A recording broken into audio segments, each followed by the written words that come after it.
Welcome back. It's been a long time, but we are back and bigger than ever. We officially rebranded from 7-Eleven Sports to the Sportstown Podcast, or the STP Pod for short. I'm your host, JJ Peters, along with my co host, Michael Menzer. Michael is not here today, but he will be here on most episodes. Michael is the host of the YouTube gaming channel Angry Turtles.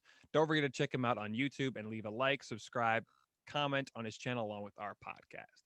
It would be a huge help to Michael if you started following Michael on Instagram, Facebook, and Twitter at Michael Menzer28. Also, I'd like to give a shout out to my brother Rob. He was a huge help back in the 7-Eleven Sports days. And if it wasn't for him, this podcast would not be possible. Welcome to the Sports Town Podcast. No drama, no politics, and no arguing. Just two guys talking sports. On the first episode of Season 2, we'll discuss the Lakers win 17th championship, Week 5 NFL highlights, Falcons fire Dan Quinn, and much more. Of course, on every episode, we'll have a poll question, and you can vote on Instagram, Facebook, and Twitter. And the question was, who is the best team in the NFL right now? And the results are in, and it is currently a tie at 50-50. The first episode we're going to dive in today, or the first topic of the episode we're going to dive in today is the Atlanta Falcons firing Dan Quinn. After losing to the Panthers on Sunday, Falcons owner Arthur Blank decided to part ways with head coach Dan Quinn and general manager Thomas Dimitroff. Atlanta has started a league worst 0-5. Arthur Blank said after firing Quinn and Dimitroff, decisions like these are very difficult, but the previous two seasons and to start this one have been especially hard for me because the deep love, admiration, and respect I and my family have for Dan, Thomas, and their families. He continued, for many years, they have represented me, our team, organization in Atlanta with class, commitment, and the passion you would want in the leaders of a team. But as a business, everyone knows it's a result, and I owe it to our fans and to put the best product we can on the field. We have poured out every resource possible in the winning, and we'll continue to do so. The results of late have do not meet our standard and what I've promised our fans. Therefore, we will install new coaching and personal leadership of the Atlanta Falcons at the appropriate time. The Atlanta Falcons have promoted defensive coordinator Raheem Morris to interim coach. My first thoughts are it's not surprising that the Falcons and Dan Quinn have let Dan Quinn and Dimitroff go. Ever since the tough Super Bowl loss 28-3, they have never seemed to be able to recover. Atlanta did make the playoffs the year after, but lost to the Eagles in the second round. You would think if you have the best quarterback in the game and the best offense from 26 to 2018, the Falcons would have at least one Super Bowl to show for it. There were also multiple sources reported that Falcons owner Arthur Blank did not want to be the first owner to fire a coach this season. The firing comes a week after the Texans fired head coach Bill O'Brien. I wouldn't be surprised if the Falcons end up having a top 5 pick and starting from scratch. So the next question, of course, I had was, what's the next step for Atlanta, and do they now start from scratch? As I previously mentioned, I can see the Falcons tanking for the rest of the season and getting a top 5 pick. There's also multiple reports that say Matt Ryan could be done in Atlanta after the season. However, the Falcons would have to find a trade partner because Ryan contract with Atlanta for the next 4 years is very massive. Not a lot of people are going to want to trade for that. They also have one of the best receivers in the game in Julio Jones, who has been injured the last few weeks, but he just got paid a bunch of money too. So there are rumors that Jones could be gone also after the season, but we're still months away from the offseason. Atlanta has a lot to think about in the next few months. Who will replace Dan Quinn? Now, my reaction is I think replacing Dan Quinn would be the easiest part. Of course, Eric Bieniemy would be the obvious choice of the Falcons' next head coach. Bieniemy has been a great offense coordinator the last 3 seasons, and I'm still not sure on how he wasn't hired as a head coach last year. He helped Patrick Mahomes tremendously and led them to a Super Bowl title last season. Another option would be Greg Roman of the Baltimore Ravens. Now, Josh McDaniels of the Patriots would be a good coach. Dark horse maybe Lincoln Riley at Oklahoma. And of course, if Raheem Morris does well as the interim coach, he will be the guy. But they are just some of my thoughts on replacing Dan Quinn. On the other hand, there's not really a guy that stands out to me replacing Eric Dimitroff. Louis Riddick of the Mothership, or ESPN, has been gaining a lot of momentum to become GM in the NFL. Riddick is currently an ESPN Monday Night Football analyst. Maybe Martin Mayhew of San Francisco, or another ESPN analyst and former Jets GM, Larry Tannenbaum. Let's get an update on the French Open. Rafael Nadal wins his 20th major Grand Slam title and his 13th at the Roland Garros. With the win, Nadal ties Roger Federer for 20 Grand Slam titles. Nadal is considered one of the greatest male tennis players of all time and has been won and swept Novak Djokovic the 2020 French Open Championship. The big thing was Nadal swept Djokovic and didn't lose a single set at the 2020 French Open. He was the first male tennis player to ever do that. There were many plans and fans congratulating Nadal, including Roger Federer and 2020 Women's French Open champion Iga Swiatek. Unfortunately, Nadal was not able to continue his rivalry with Roger Federer after Federer shut himself down because of a knee injury. My thoughts was Nadal was great and couldn't be stopped. Even the top tennis player in the world couldn't beat him. After missing 6 months of tennis because of the pandemic, he proved he is the best male tennis player in the world. It seemed as if Nadal didn't break a sweat in the whole tournament. Djokovic struggled versus Nadal and could not rally to beat the Frenchman. Dominic Thiem could not win his second straight Grand Slam major. Of course, as we all know, Thiem won the 2020 U.S. Open in September of last month. Is Nadal the best male tennis player of all time? Well, that depends, because we obviously have to consider Roger Federer, Arthur Ashe, Pete Sampras, John McEnroe, and of course Nadal are all considered the best tennis player of all time. So I probably wouldn't say not the moment, but once he retires, he could be the greatest of all time in the tennis world. Nadal still has some time left and has clearly left his mark in tennis. Who is the best female tennis player right now? I mean, the best tennis player in the world for females is still Ashley Barta. Simona Halep and Naomi Osaka are still the top three female tennis players in the world. However, with Iga Swiatek winning a 2020 Women's Single French Open major, she will definitely be in the conversation for the next few years. She still has time to prove herself, but she's definitely been noticed after winning her first major. Game 1 and 2 of the LCS. The Tampa Bay Rays won both games 1 and 2 over the Houston Astros. The Rays topped the Astros 2-1 in Game 1 and 4-2 in Game 2. Tampa has been the best in baseball this season, and they're showing it in the playoffs this season. The pitching has been great, and despite the Astros having more hits in Game 1, Tampa's bullpen was able to deliver. The Rays are seeking their second World Series trip and first since 2009. Now we travel from Petco Park in San Diego, California, to Global Life Park in Arlington, Texas. The NLCS started Monday, and the second-seeded Atlanta Braves belted over the LA Dodgers 5-1 in Game 1 of the National League Championship Series. Freeman homered in the first, and Ozzie Albies hit a two-run shot to seal the victory. Max Fried gets the win for the Braves in Game 1. My thoughts to it? Well, I really thought the Astros would split with the Rays in the first two games of the American League Championship Series. But you can't forget how good the Rays have been this season, and it starts on the mound. Blake Snell got the win in Game 1, and Charlie Morton won Game 2 for Tampa. The Rays' bullpen has also been instrumental in both games. Tampa won Game 1 because their bullpen was able to get them out of a jam in the seventh. Currently, it seems the Rays could potentially sweep the Houston Astros in the NLCS. What stood out to me in the most for both playoff series? The one thing that really stood out to me in the playoff series has been how good the Astros were in the wild card round and divisional series. Before the ALCS, I thought the Astros could in fact go to the World Series this year. However, after their performance in Game 1 and 2, I could be way off in my thinking. The Rays have been slept on all year, but if I were the Astros, I would get my act together and play as hard as I could for the next 5 potential games.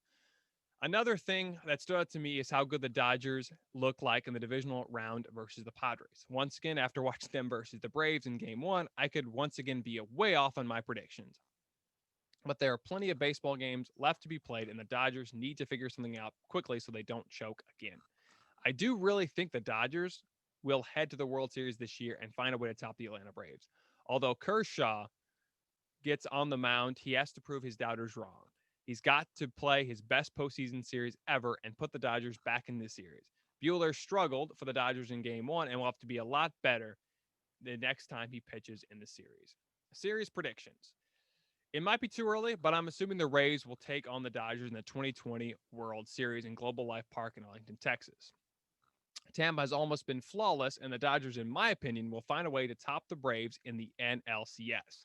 Both teams were the best in the regular season, despite there only being 60 games in the 2020 season. Tampa and LA went through the wild card round unscathed, but things were a little different in the divisional series. The Dodgers swept Slam Diego, and the Rays had to do a decisive Game 5 to top the Yanks at Petco Park. Here's an interesting stat for the Tampa Bay Rays. Tampa's payroll is 26th in the league, while the Yankees is number 1. and yet Tampa's in the LCS and the Yankees are at home. My final thought on the World Series is the Dodgers get their first title in 32 years and defeat the Tampa Bay Rays in 6 games. Cody Bellinger is your 2020 World Series MVP. Recap of the crazy college football weekend. College football happened over the weekend, and we saw a few upsets. The defending champs and 17th ranked LSU lost to Missouri 45-41, and 4th ranked Florida fell to 17th ranked Aggies of Texas A&M 41-38. Oklahoma won the Red River rivalry by beating Texas 53-45. The Sooners sealed the deal thanks to a last-second interception in overtime. The 8th ranked Tar Heels beat 19th ranked Virginia Tech 56-45. Georgia continues to dominate as they beat down on Tennessee 44-21. Notre Dame had no problem against Florida State on Saturday night, beating them 42-26. Alabama beat Mississippi in a barn burner 63-48, and Clemson rolled past Miami 42-17. To say the least, it was a very exciting day of college football last Saturday. I can't believe, now here's my thoughts. I can't believe LSU has now started 1-2 after just winning a national championship in January. Seems like it was 10 years ago. Is the sky falling for the Tigers? Clemson just proved last Saturday they are still the team to beat, or the Hurricanes aren't as good as people think they are. The SEC doesn't play defense. Alabama defense, allowed 48 points scored for Mississippi. Texas A&M could be flying under the radar after knocking down Florida. Georgia is really good and might be able to challenge Clemson, Georgia is really good and might be able to challenge the Tide. With North Carolina beating Virginia Tech, they are now in the top 5 for the first time in a very, very long time. Mac Brown is doing an excellent job at UNC, which is normally a basketball school. Could UNC challenge Clemson for the ACC championship? Or will Notre Dame have something to say about that after taking down the Seminoles on Saturday night? Notre Dame looks good, but not great. They can clearly play better. However, there's a lot of college football to be played, and in just 2 weeks, the Big Ten gets started on their shortened season. Also, don't forget the Pac-12 starts their season on November 7th. Who looked really good and who looked really, really bad? As I mentioned just a minute ago, I think LSU has not looked good. In fact, they have looked horrendous. The champs have started their season 1-2 and have fallen to Mississippi State and now Missouri. And worse, their defense has surrendered 96 points in just 3 games this season. I understand they lost a lot of players last year to the NFL, but you can't let that many points up and expect to be as good as last year. However, they do have a great offense and a solid quarterback. Miles Brennan isn't as good as Joe Burrow, but he's still pretty solid. Some other teams might be in trouble. Texas, Florida State, and every team from the Pac-12. But I think all those teams can bounce back and finish the season strong. Reaction to the top 25 rankings. Well, I'm not too surprised that Clemson, Alabama, Georgia, Notre Dame are number 1, 2, 3, and 4. However, I'm a little surprised that UNC is 5. They have been playing well up to this point, but the question is, can they continue their success, and will they be able to challenge Clemson for the top spot in the ACC? Another team under the radar is Cincinnati. Cincinnati plays in the American Athletic Conference and doesn't get the same press as teams in the Power 5 conference. Plus, they have a very favorable schedule this season and could go 10-0. Their toughest opponent will be in a week when they take on SMU at the Mustangs' home turf. Despite Ohio State not starting their season, they're still in the top 10. The Buckeyes are ranked 6th, and there's a great chance they can still make it to the college football playoff with 1 loss. However, don't discredit Oklahoma State. I understand they play in somewhat of a weak conference in the Big 12, but they could run the table and go undefeated and make the college football playoffs. Now let's go to the Week 5 NFL highlights. Now let's get back to some games in Week 5 of the National Football League. My thoughts. First, we start with the Raiders upset the champs. The Las Vegas Raiders traveled to Arrowhead to take on the Super Bowl champs, the KC Chiefs. The Raiders haven't beaten the Chiefs at Arrowhead since 2012. The Raiders were able to run the football and keep Patrick Mahomes on the sideline. Derek Carr played a good game, but it was the time possession that really helped Las Vegas edge out the best team in football. Josh Jacobs is running like a wild man and has been able to lift the Raiders to a 3-2 record. The contract the Raiders gave to John Gruden 2.5 years ago doesn't look so bad with Las Vegas having a winning record. Las Vegas defeats the Chiefs 40-32. The Browns keep winning? What? This does really shock me. The Browns are 4-1 and are currently in the AFC playoff picture. The Browns defense was able to shut down the Colts offense, and Baker Mayfield, despite injuring his shoulder, is having a lot better year than last season. Cleveland was able to show their 12,000 fans at the stadium that this is a different team from previous years. The Browns defeat the Colts 32-23. The AFC North is a very tough decision and might be the best in the NFL. However, the NFC West is pretty good too. Hunt added 72 yards on the ground, and Jarvis Landry was able to receive 88 yards on 4 receptions. On the other hand, the Colts offense is in trouble. Indianapolis has a great defense, but their offense has to get it going, and that starts with the veteran Phillip Rivers. Rivers threw 2 picks in Sunday's game and is starting to look his age. However, the one bright spot in the Colts offense is rookie running back Jonathan Taylor. Cowboys avoid the upset. The Cowboys are 2-3 and lead the awful NFC East. On Sunday, despite losing their quarterback and top player Dak Prescott to an injury, Dallas was able to persevere and win the last-second field goal by Greg Zuerlein. No word yet on when Prescott can return from that horrific injury he suffered on Sunday.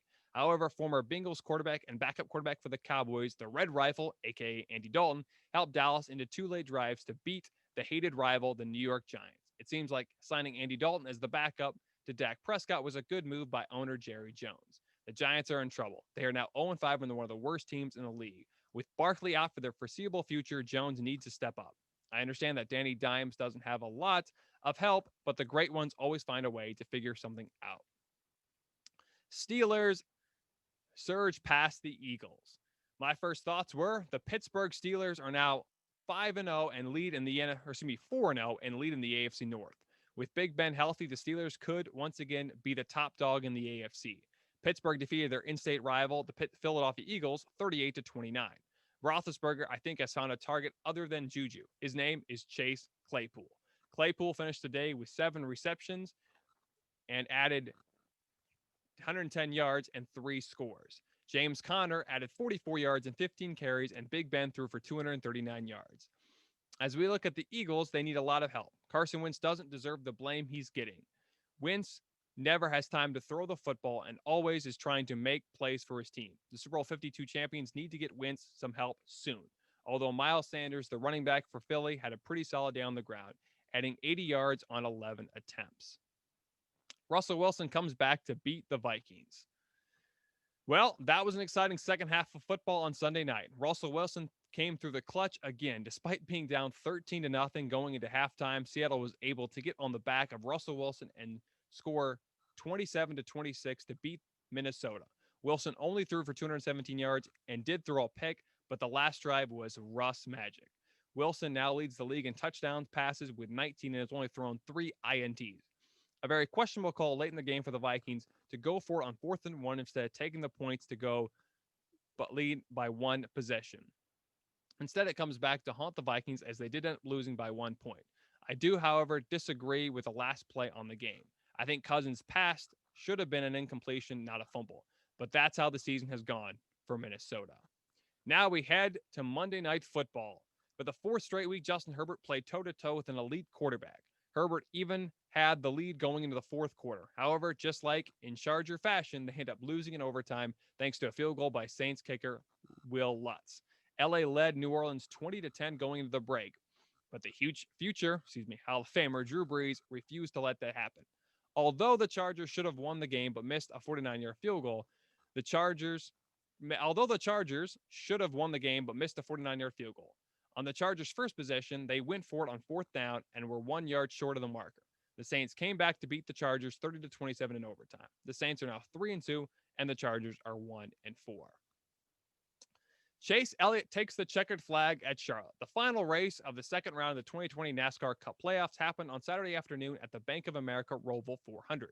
Chase Elliott, the number 9 car, steered into victory lane. Elliott claimed his 4th straight victory at road courses.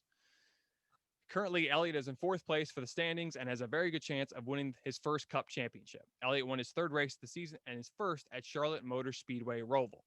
The rest of the top 5 were Joey Logano, Eric Jones, Kurt Busch, and Ryan Blaney. 2019 Cup Series champion Kyle Busch was knocked out of the playoffs. The other 3 were Clint Bowyer, Eric Almirola, and Austin Dillon. My first thoughts was that was a good win for Chase Elliott in the number 9 car. That was Elliott's first win of the 2020 Cup playoffs. The number 9 has a pretty solid season despite NASCAR shutting down for 10 weeks earlier this year. I think Elliott will make it past the third round and advance to the final race of the season at Phoenix. I'm not sure he can catch Kevin Harvick or Denny Hamlin, but he can sure give them a run for their money. However, there's still 3 more races until the showdown at Phoenix Raceway. Clint Bowyer is fine after his horrific crash.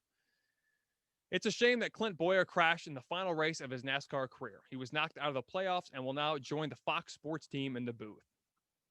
Bowyer finished the season in 13th place. Bowyer had somewhat of a tough season this year. No word yet on who will replace Clint Bowyer for Team Stewart-Haas Racing. Final round playoffs preview. Well, we're getting down to the final stages of the 2020 NASCAR season. It's been a wild ride, but Kevin Harvick and Denny Hamlin have mostly dominated the 2020 season. However, Brad Keselowski, Chase Elliott, and Joey Logano could all spoil the next 4 races of the 2020 campaign. On Sunday, NASCAR heads to Kansas Speedway for the Hollywood Casino 400 to kick off the round of 8 playoffs. The favorites to win at Kansas Speedway are Kevin Harvick, Denny Hamlin, and Brad Keselowski. Hamlin won at Kansas Speedway earlier this year in the Superstar Batteries 400. Hamlin is also the defending champion at the Hollywood Casino 400. The race this Sunday starts at 3:30 p.m. Eastern on NBC. Last but not least, the Lakers topped the Heat to win their 17th championship. On Sunday night, the Lakers defeated the Miami Heat 106-93. The Heat beat the Heat in Game 6 despite Miami not having Gordon Dragic and Bam Adebayo 100%. LeBron is now the first player in history of the NBA to become Finals MVP with 3 different teams. James has now won 4 championships. The Lakers claimed their first title since 2010, and LA has now tied the Boston Celtics for the most championships in league history. My first reaction is, well, I really thought the Heat were going to win the series. However, that did not happen, and the Lakers cruised over the Heat in Game 6. Although Jimmy Butler played outstandingly and give him a lot of credit. Butler proved that he is an elite player and top 5 in the league. Watch out for Miami next year. He'd have a very good chance to do it again next year. The Heat have a very good chance to do it again, as I said, next year. And of course, there's not going to be any bubble. A lot of people are still not sure if James should have won Finals MVP, including myself. Davis was spectacular, and it seemed that he should not have won the Finals MVP after the Lakers. Well, I'm going to change that. Davis was spectacular, and it seemed that he would not have a good game if the Lakers lost. Before the voting for the MVP in the finals, people thought very differently. Before the finals started, someone besides James and Anthony needed to step up, and they had a few from a few players. KCP was good, Rondo was solid, and Howard was all right. My other question is, are the Lakers really the best team in the league? Well, I think so. Even though the Lakers did not play the good teams that included the Clippers or Bucks, they did end up winning the title and claiming their 17th championship in a bubble for 3.5 months. We will never know what the series would have been if players like Gordon Dragic or Bam Adebayo had been 100%. All we know is that the Heat played good, but the Lakers were just better. If you're a Miami fan, you shouldn't put your head down. In fact, you should put your head up high because you took the Lakers to 6 games without 2 of your better players. Not to mention the Heat beat the Bucks and Celtics in the Eastern Conference playoffs to take on LA in the finals. The Heat could be the team to beat in the East next season. And last but not least, what's the next for both teams in the offseason? First, the Lakers need to re-sign Anthony Davis. That's their main priority right now. They also might have to entertain the idea of trading Kuzma or Green. I know trading Kuzma doesn't seem smart, but I don't think he fits the Lakers very well. And plus, he is eligible for a big extension this winter. I don't think it's worth if I was the Lakers organization, and there would be some teams that would be interested in the Arizona State product. The Lakers might get a nice return in exchange for Kuzma. Also, Danny Green is getting paid too much with the Lakers. He was not great in the bubble and couldn't make his open shots. I understand if they can't find a trade partner, but they need to at least try. On the flip side, Miami doesn't have to do as much. Now, they could try to land Giannis, but I'm not sure the Bucks would want to trade him to the Heat. Well, that's a wrap for this amazing episode. You can check us out every Wednesday and Friday on Spotify, Anchor, Apple Podcast, and YouTube.